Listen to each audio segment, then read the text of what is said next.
म्हणून तुमच्यावर आणि तुमच्या संस्थेवर मी कायदेशीर कारवाई सुद्धा करू शकते. नाही मॅडम, नाही, मी असं काही करणार नाही. विद्यार्थ्यांचं नुकसान मी होऊन देणार नाही. मुलांनो, तुमचे पेपर्स ऑफिसमध्ये जमा करा. मी स्वतः तुमचं ऍडमिशन करून घेतो. Thank you sir. सत्यादादाचा विजय असतो. सत्यादादाचा विजय असो. सत्यादादाचा विजय असो. एकच वादा. सत्यादादा. एकच वादा. सत्यादादा. बस बस, इथे दंगा नको. चला.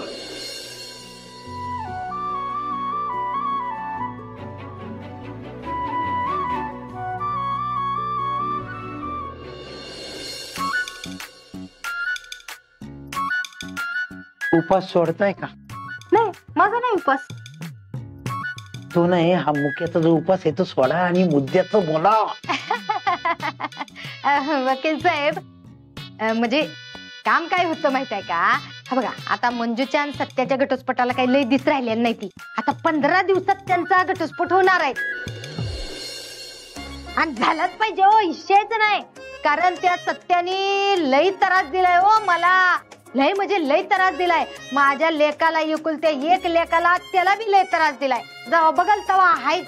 त्याच्यामुळं ह्या समध्याचा मला बदला घ्यायचा आहे बघा. बापरे. बरं मला एक सांगा, तुम्हाला नक्की करायचंय काय?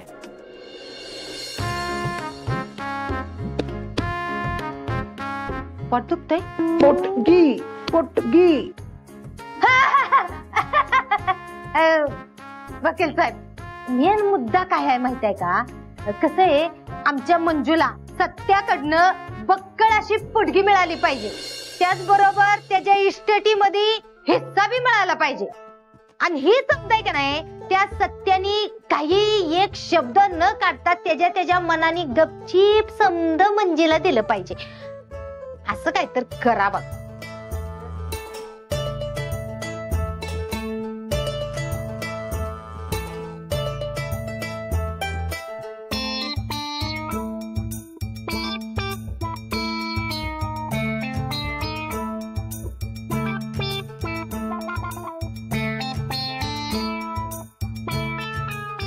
मिशेल भाई, हा जो टेबल फॅन आहे, हा बोलणार कधी? आज दिवसभरात बोलेल का? वकील साहेब, तुम्ही काय गौंडी आहे? म्हणजे एकदा ह्या भिताडाकडे, एकदा त्या भिताडाकडे, एकदा छताडाकडे. नाही, कसं आहे, जरा बारीक सारीक गोष्टीचा विचार करावा लागतो. आणि तुम्हाला वाटतं तेवढं सोपं नाहीये हे काम. गवंडाचं कपसा की जरा. नाही वकील साहेब, मुद्दा काय?